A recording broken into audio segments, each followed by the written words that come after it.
Onların qəlbləri var, anlamırlar. Qulaqları var, eşitmirlər. Gözləri var, görmürlər. Onlar mal qara kimidirlər. Elə? Yox. Hətta ondan da aşağıdırlar.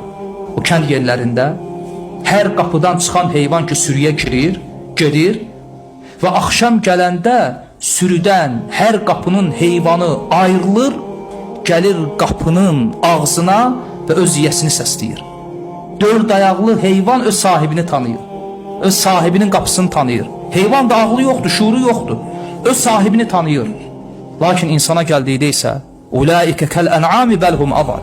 Hətta belə insanlara Allah Azze ve Celle heyvan demir. Heyvan demir, çünkü heyvana zülm olar.